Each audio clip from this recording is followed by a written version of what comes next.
بالله السميع العليم من الشيطان اللعين الرجيم. بسم الله الرحمن الرحيم.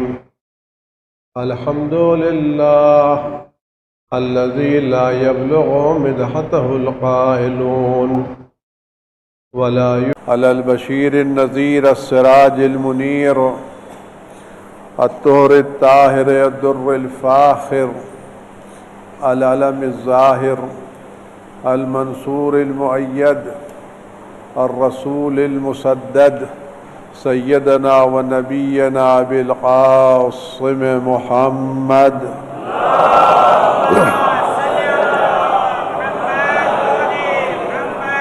وعلى آله الطيبين الطاهرين المعصومين المظلومين الذين أذهب الله عنهم الرجس وطهرهم تطهيرا.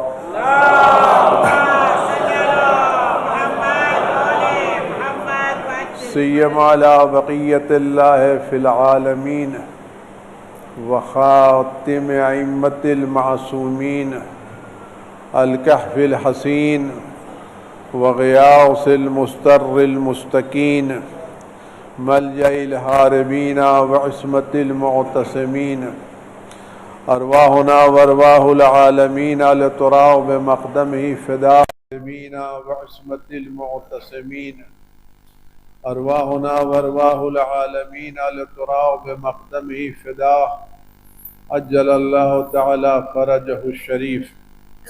واللعنة الدائمة الباقية على أعدائهم وقتلتهم وغاصب حقوقهم أجمعين. أما بعد يا عباد الله أوصيكم ونفسي بتقوى الله. ألا وإن الدنيا قد أدبرت وعاظنت ببداء وأن الآخرة أقبلت وأشرفت باطلاع.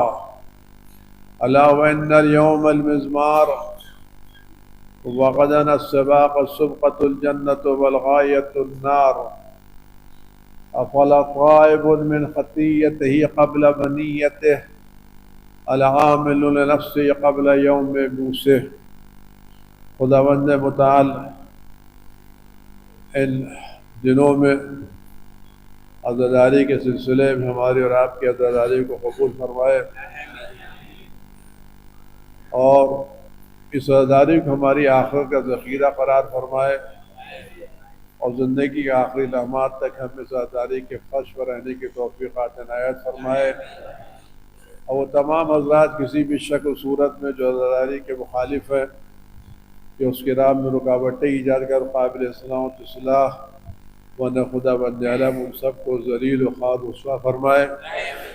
پرچم اسلام کو سر بلند فرمائے اور پرچم کفر و نفاق کو سر نگو فرمائے. عزیزان گرامی، عمل انجام دینا ایک الگ مسئلہ ہے اور عمل کا خداوند عالم کی بارگاہ میں شرف قبولیت حاصل کرنا ایک الگ مسئلہ ہے. کسی آدمی کا امتحان میں بیٹھ کر کے امتحانات کے سوالات کو حل کرنا ایک الگ مسئلہ ہے اور ایگزامنر کی نظر میں ان جوابات کو قبول کر لینا ایک الگ مسئلہ ہے. ہم سوالات کے جوابات تو دیتے ہیں لیکن اگر یہ جوابات ممتحن اور ایگزامنر کے مزاج کے مطابق نہیں ہوئے تو ہم پاس و کامیاب نہیں ہوں گے. اپنے اعتبار سے سوالات کے جواب دینا الگ مسئلہ ہے اور ایگزامنر کے مزاج کے اعتبار سے سوال کے جواب دینا الگ مسئلہ ہے. تو عمل انجام دینا ایک الگ مسئلہ ہے اور اس عمل کا خدا بند عالم کی بارگاہ میں قبول ہونا ایک الگ مسئلہ ہے. حضرت رسول خدا صلی اللہ علیہ وسلم سے روایت ہے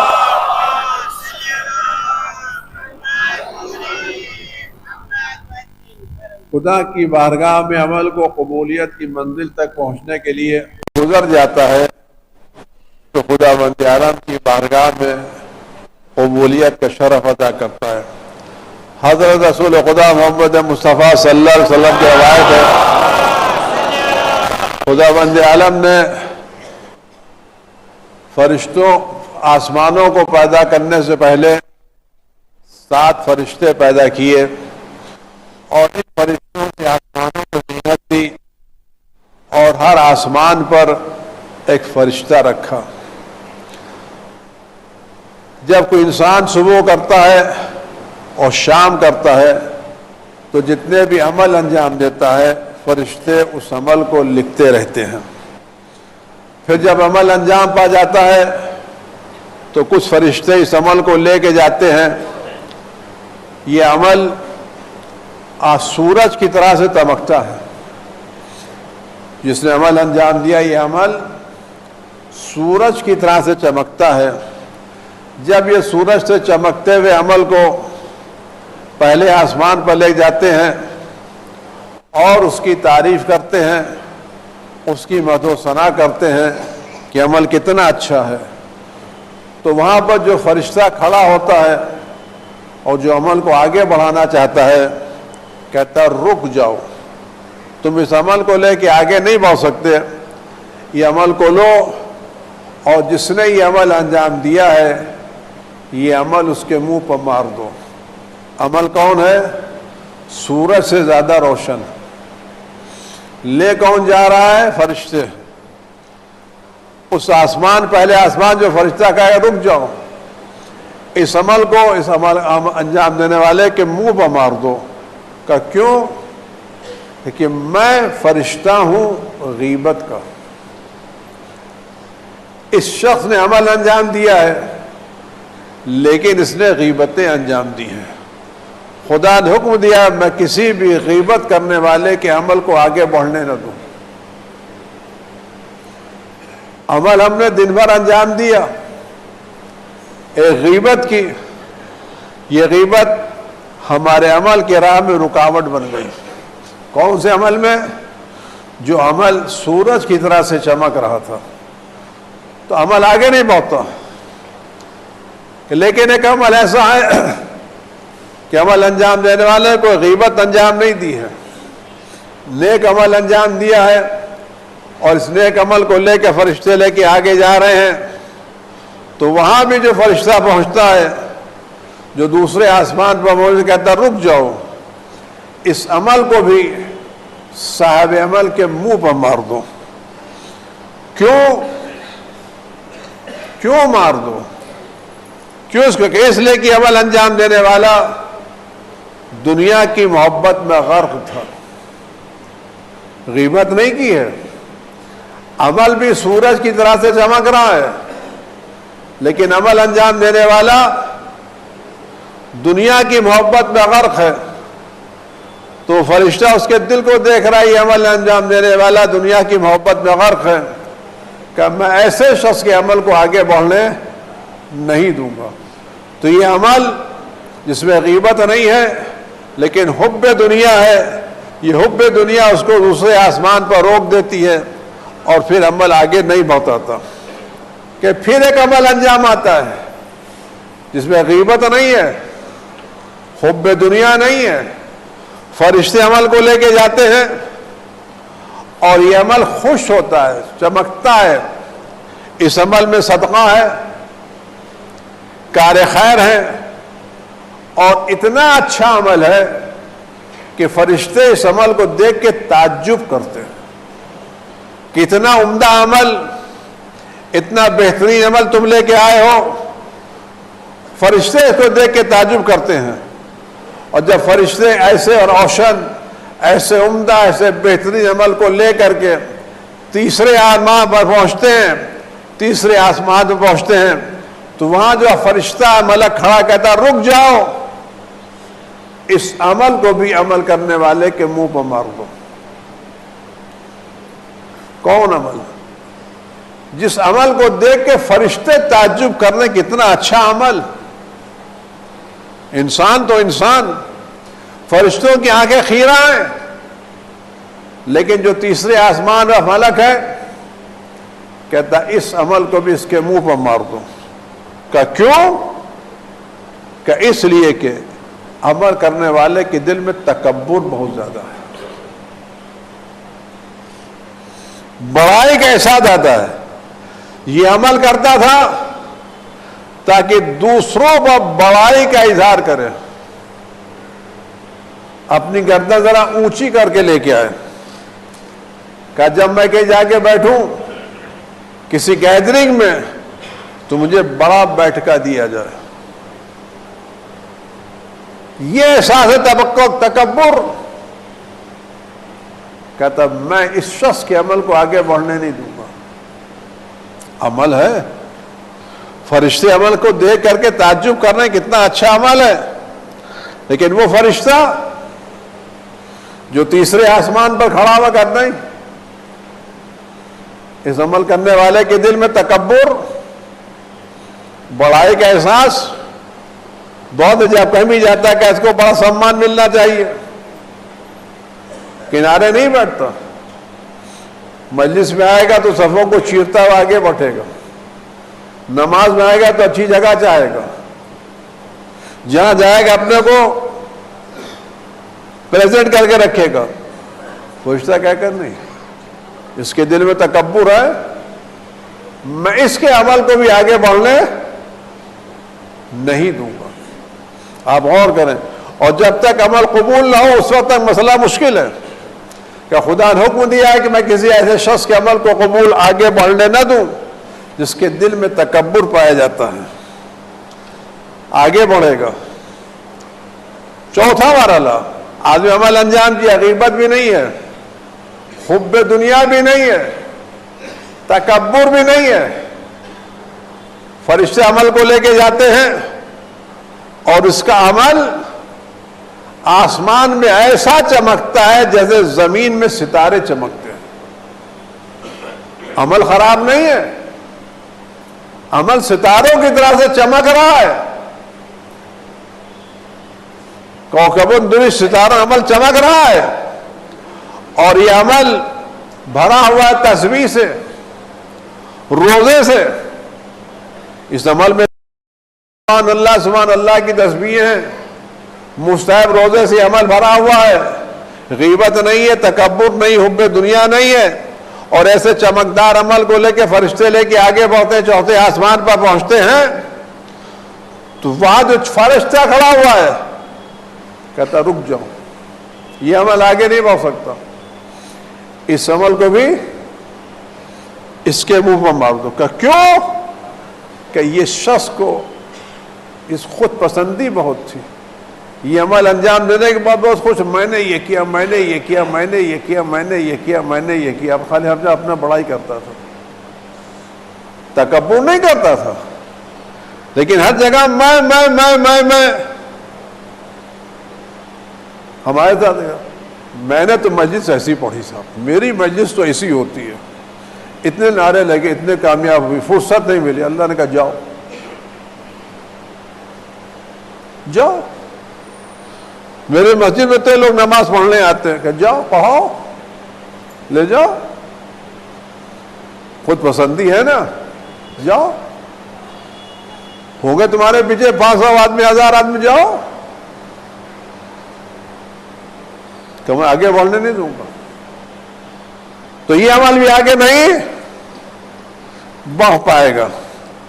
اور اس کے بعد ایک عمل اور ہے کہ یہاں بھی عمل انسان کا ہے کہ آدمی عمل رک جائے گا. اس کے بعد ایک عمل اور ہے, خدا بندہ کا اس کے بعد عمل آدمی آگے بڑھائے گا اور یہ عمل بھی آگے بڑھتا چلا جائے گا. اور فرشتے اس عمل کو لے کر کے جب 5ویں آسمان پر پہنچیں گے تو عمل ہوگا کیسا؟ ایسا عمل سجا ہوگا جیسے دلہن کو سجا کر کے سسرال بھیجا گا. چاند جیسا, سورج جیسا چمکتا عمل. فرشتے عمل کو دیکھ کے تعجب کر رہے ہیں, اور یہ عمل ستاروں کی طرح سے چمک رہا ہے. اور یہ عمل ہوا ہے جیسا سجا ہوا ہے جیسے دلہن کو سجا کر کے سسرال لے جایا جاتا. سجا سجایا عمل وہ جا رہا ہے, 5ویں آسمان پر پہنچے گا. یہ عمل سجے گا کس سے؟ جہاد. یعنی اس آدمی کے نام عمل میں جہاد لکھا ہوا ہے، مستحب نمازیں لکھی ہوئی ہیں، یعنی عمل جہاد سے مستحب نمازوں سے بھرا ہوا ہے، سجا ہوا ہے۔ فرشتے کو دیکھ رہے تھے کہ دلہن سجا کے جا رہی ہے، تو وہاں جب پہنچے گا 5ویں آسمان، اور یہ عمل انجام دینے والا وہ ہے جو خوف خدا میں ایسا روتا تھا جیسے اونٹ روئے، بلبلاتا تھا خدا کے خوف سے، معمولی آدمی نہیں تھا۔ رات کے سناٹے وَلِذَالِكَ رنین کا رنین الابل، وہ ایسا بلبلاتا تھا جیسے اونٹ بلبلائے روئے، اور اس کی روشنی سورج کی طرح سے ہوگی، دلہن کی طرح سجا سجائے عمل، جہاد سے، مستحبی نمازوں سے، خوف خدا سے سجا سجائے عمل۔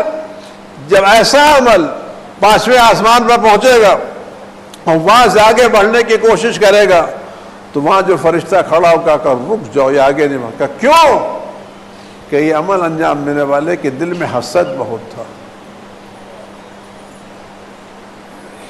یہ حسد بہت تھا، یہ عمل اس کے کانوں باندھو، کہنے لگا یہ کون یہ ہو؟ جب کوئی شخص اللہ کے لیے عمل کرتا تھا، نیک کام عمل انجام کرتا تھا، تو اس کو دیکھ کے حسد ہوتا تھا۔ حسد کا مطلب یہ ہے کہ آپ کے دل میں رہے تو کوئی مسئلہ نہیں ہے، زبان بہت اچھا، ارے کیا انجام دیا، کیا ہے یہ بھی کوئی کام ہے، اس نے بہترین عمل انجام دیا، مجلس بہترین پڑی، اما مصاحب میں تو کوئی دم تھا ہی نہیں، مصاحب چل گئے اما فضائل تو کچھ چلے ہی نہیں، یہ کیا ہے؟ حسد ہے یا نہیں؟ کیا کرنا؟ وہاں دیکھو فرشتہ سب دیکھ رہا ہے، عمل ہے کیا انجام دیا، الیکشن ہو رہا ہے، ووٹ کا مسئلہ ہے، ختم کیا کرنا، انسان سے کیا مطلب؟ کہ یہ جو حسد پایا جاتا ہے یہ کس میں نہیں ہے؟ ہم میں نہیں، آپ میں نہیں ہے، کیا ہم لوگوں میں تو زیادہ ہے، جن کے پاس یہ امامہ ہے نا، یہ اس کی زیادہ تر اس میں وہی بھرا ہوا ہے۔ ہم لوگوں کے دل میں اگر آپ نکالیں گے نا تو زیادہ تر نکلے گا وہی، بجائے اس کہ آپ کا میں خود کہہ دیتا ہوں مجھے بیماری پائی جاتی ہے، کہا دیکھتے نہیں رہے، ارے کیا پڑھا، کیا کہتے ہیں، ایسے بھی کوئی چیز ہوتی ہے، وہ پڑھتے تھے، ان کا کیا پڑھا ہے، ارے فلاں کا نقطہ پڑھا، ان کا اپنا تھوڑی ہے، فلاں کی کتاب سے لے کے آئے ہیں،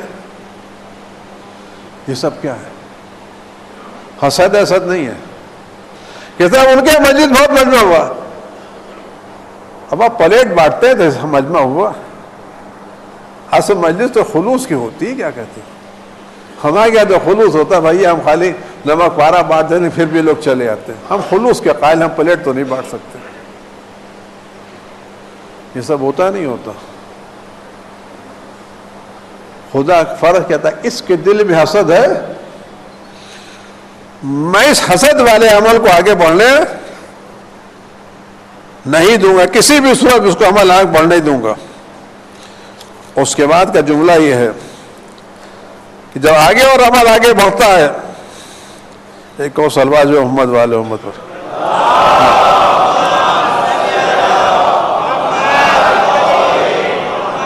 تو 5ویں فرشتے پر یہ روک لیتا ہے، اب یہاں سے بھی عمل آگے بڑھتا ہے،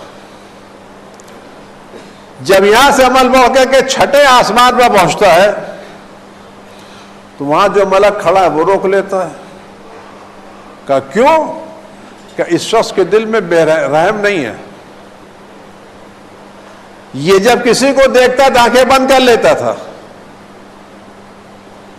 عجب جملہ، کہ یہ شخص وہ ہے جب کسی بندے خدا کو گناہ کرتے دیتا تھا تو ہنستا تھا، مسکراتا تھا، مذاق اڑاتا تھا،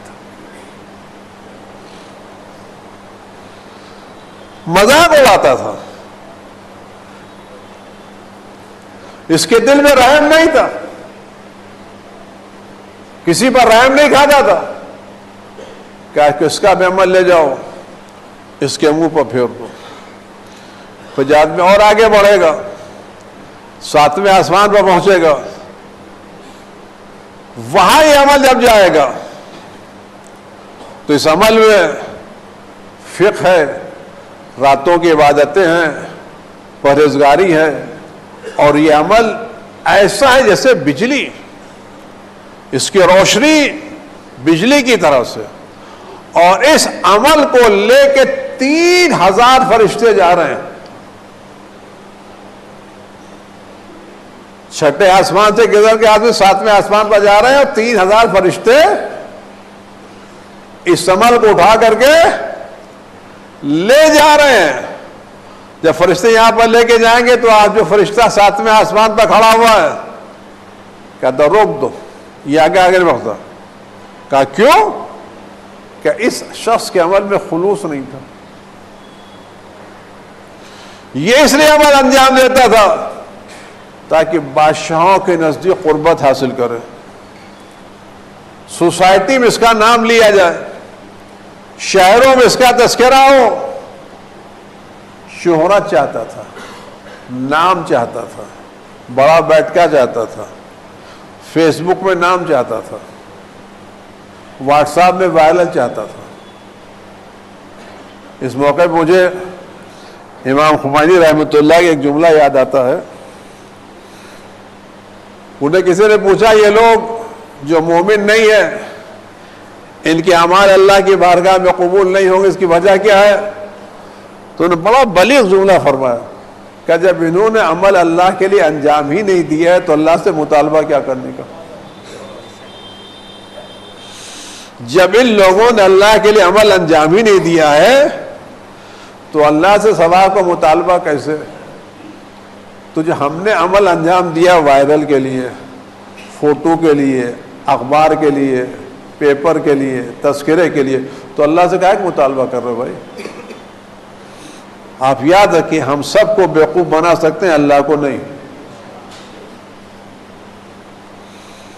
غریب راشن لے کر کے گھر پہنچتا ہے 4 گھنٹے کے بعد، اس کے غربت کی وائرل کی فوٹو پہنچ جاتی ہے یورپ 2 منٹ کے بعد۔ آج آپ واٹس ایپ کی دنیا دیکھیے، کوئی کاپی بانٹ رہا ہے تو تصویر ہے، قلم بانٹ رہا ہے تو تصویر ہے، نام بانٹ رہا ہے تو تصویر ہے، فلاں بانٹا ہے تو تصویر ہے، اخبار میں تو تصویر ہے، فلاں جگہ تو تصویر ہے، سب دیکھیے میرا پیپر چھپا ہوا ہے۔ خدا کہتا ہے بھیا جب تم نے عمل انجام دیا تھا ٹائمز آف انڈیا کے لیے تو ٹائمز آف انڈیا سے مان لو جا کر کے، اس سے کیا مطلب؟ تم نے عمل کس کے لیے انجام دیا؟ یہ کون عمل ہے جس کو 3000 فرشتے لے کر کے جا رہے ہیں؟ کہ لیکن اس عمل انجام دینے والے کے دل میں کیا ہے؟ اور یہ بہت بڑا مسئلہ ہے ہمارے سامنے۔ ہم لوگ امامہ بسر اس میں اور زیادہ گمراہ ہیں۔ مجلس پڑھی، فیس بک پر ڈالے پڑے ہوئے، اشتہار آیا ڈالے پڑے ہوئے۔ ارے بھائی کوئی ڈل کیا کرنا پہ مجلس پڑھو جا کے امام حسین قبول کر لیں گے نا، کیا کہتے ہیں؟ چھوٹے سے مسجد کی جگہ ہے 50 جگہ اشتہار چھپ رہا ہے، اس واٹس ایپ پر، اس واٹس ایپ پر، یہاں وہاں، کیا کہتے ہیں۔ اور ماشاءاللہ آج کل تو خوشی ہوتا ہے جب کوئی نکلتا ہے خطیب اکبر، خطیب اعظم، خطیب بے مثال، عالمی شہرت یافتہ، پتہ چلا گاؤں میں بھی کوئی نہیں جانتا لیکن عالمی شہرت یافتہ لقب لگا دیا جاتا ہے۔ اور اب تو ماشاءاللہ ہمارے یہاں ترقی ہو رہی ہے، پہلے ذاکر ہوتے تھے، مولوی ہوتے تھے، مولانا ہوتے، حجت الاسلام ہوتے تھے، مسلمین ہوتے تھے، اب آیت اللہ ہونے لگے، آیت اللہ العظمیٰ ہونے لگے ہیں۔ کچھ دنوں میں دیکھیے کیا کیا ہونے والا ہے۔ مسئلہ یہ ہے کہ یونیورسٹی میں پروفیسر کی ڈگریاں تو بڑھ رہی ہیں لیکن تعلیم کی کوالٹی گھٹ رہی ہے۔ پروفیسر جو یونیورسٹی میں پڑھا رہے ہیں ان کے نام کے آگے تو 2 لائن کی ڈگریاں لکھی ہوئی ہیں، نام سے زیادہ ڈگریاں لکھی ہوئی ہیں، لیکن کلاس میں جو لڑکے پڑھ رہے ہیں ان کا جو معیار ہے وہ گھٹتا چلا جا رہا ہے۔ ہمارا کیا مسئلہ ہے کہ آپ سب عالمی شہرت یافتہ ہو گئے ہیں، لیکن مجلسوں کا معیار جو ہے وہ گھٹتا چلا جا رہا ہے، نہیں معلوم کہاں یہ آ کے پہنچے گا، اور اس گھٹنے میں سب سے بڑا ہاتھ ہمارا ہے۔ کیوں؟ ہم انہی کو پسند کرتے ہیں جو ہمارے معیار کو گھٹا کر کے رکھے، ہم ان کو پسند ہی نہیں کرتے جو اچھی باتیں پڑھیں، لیکن اچھی باتوں میں نعرے تو لگیں گے نہیں، اور جب تک نعرے نہیں لگیں گے مسجد ہوگی نہیں۔ اور نعرے لگنے کے لیے ضروری ہے، میں ایک چھوٹی سی بات عرض کروں اور بات تمام کو مجلس کی بات نکلی۔ ہمارے ایک بزرگ تھے، انتقال کر گئے، مرحوم تقی حیدری صاحب رحمۃ اللہ علیہ، خدا ان کے جنت نصیب کرے، درجات کو بلند کرے۔ تو محرم کے بعد آئے، ہم سے اسے ملاقات ہوئی، ہم نے کیسا رہا کہ اب کی تو میں گیا مجلس پڑھنے کے لیے، اور میں 10-15 سال سے وہاں جا رہا ہوں، اور لوگوں نے کہا صاحب اب کی تو آپ نے ایسی مجلس پڑھی کہ 20 سال میں کبھی نہیں پڑھی تھی۔ ہم نے ان سے مذاق میں پوچھا کہ آپ کو، ہمارے ان کے استاد تھے، ہم لوگ ان کو جناب کہتے تھے مشترک طور پر، ہم اپنے استاد وہ بھی دونوں کو جناب کہتے تھے۔ تو ہم نے ان سے کہا آپ کو کوئی جناب کی کاپی آپی مل گئی کیا پرانی؟ کہنے لگے میاں ایسا مسئلہ نہیں، اب کی تو میں اتنے ذہنی طور پر پریشان تھا کہ میں نے جاتے وقت آیت بھی نہیں سوچی تھی کہ اس آیت میں مجلس پڑھوں گا، اور جتنی کم معیار کی مجلس میں نے اس سال پڑھی اتنی زندگی میں کبھی نہیں پڑھی تھی۔ کہنے لگے ہمارے سامعین کا مزاج اتنا گھٹ گیا ہے کہ وہ گھٹیا چیز کو بہترین سمجھنے لگے، مزاج ہمارا ہے۔ اور بزنس کا رول ہے پروڈکشن ڈیمانڈ کے مطابق ہوتا ہے، جیسی ڈیمانڈ ویسا پروڈکشن۔ تو یہ بات ہوگی، اس کے یہ آدمی اس کے آگے بڑھے گا تو اس کو بھی نکال جائے گا، پھر اس کے بعد 7ویں آسمان سے گزرنے کے بعد جب وہاں پر عمل جائے گا 8ویں آسمان پر، تو اتنا عمل ہوگا، لوگ عمل کو دیکھ اس سے حسن خود سے تعجب کریں گے، اور 7 آسمان کے فرشتے اس عمل کو اپنے ساتھ لے کر کے جائیں گے۔ یعنی اس میں غیبت نہیں ہے، حب دنیا نہیں ہے، حسد نہیں ہے، ریاکاری نہیں ہے، تکبر نہیں ہے، شہرت نہیں ہے، کچھ نہیں ہے۔ یہ 7 حوالے سے گزر کر کے 7 فرشتے اس عمل کو لے کر کے جا رہے ہیں۔ سر خدا بند عالم کی بارگاہ میں جائیں گے اور گواہی دیں گے یہ عمل نیک ہے۔ خدا بند عالم کہے گا تم میرے محافظ ہو، تم میری طرف سے معین کے ساتھ اور میں خود اس نفس کو دیکھ رہا ہوں، لیکن میں یہ عمل قبول نہیں کروں۔ کیوں؟ اس عمل میں اس کی نیت میں نہیں تھا، میں نہیں تھا، یہ کسی اور کے لیے عمل انجام ہے، کہ اس پر میری لعنت اور ملائکہ کی لعنت۔ لیکن اب اگر کوئی چیز ہمارے لیے ان چیزوں کے بعد ذخیرہ بن سکتی تو کیا؟ وہ ہے ذکر حسین، مصائب سید الشہداء۔ وقت نہیں ہے ورنہ میں آپ سب میں تفصیل سے عرض کرتا کہ جناب زہرا میدان قیامت میں آئیں گی، سارے لوگ رسول اللہ کے پاس آئیں گے، امت گناہ گار ہے، رسول خدا زہرا سے کہیں گے بیٹی اس امت کی شفاعت کرو۔ جناب زہرا میدان قیامت میں آئیں گی، عرش الہی کو پکڑیں گے، آواز دیں گے پروردگار میں اپنے حسین کو دیکھنا چاہتی ہوں۔ امام حسین میدان قیامت میں آئیں گے اس طرح سے کہ بدن پر سر نہیں ہوگا، پورے بدن سے خون بہہ رہا ہوگا، پروردگار میرے اس بچے کا واسطہ میری امت کو معاف کر دے۔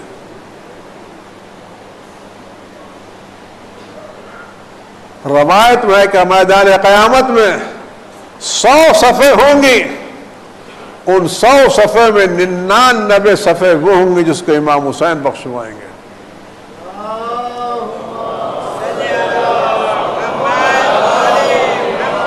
ذرا کوشش کی آنے والے دنوں میں کچھ خلوص نیت کے ساتھ ذکر حسین ہو جائے، کچھ اللہ کی خاطر حسین کا تذکرہ ہو جائے۔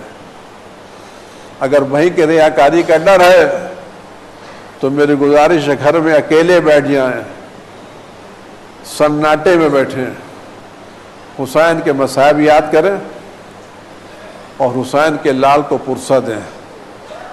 یہی آنسو ہیں جو کل ہماری بخشش کا سبب بننے والے ہیں۔ گھروں میں بیٹھے اکیلے میں، کوئی نہ دیکھ رہا ہو، آپ ہو اللہ ہو، نیت حسین کی طرف یا ابا عبداللہ، آپ کو عباس کے کٹے ہوئے بازوؤں کا پرسہ،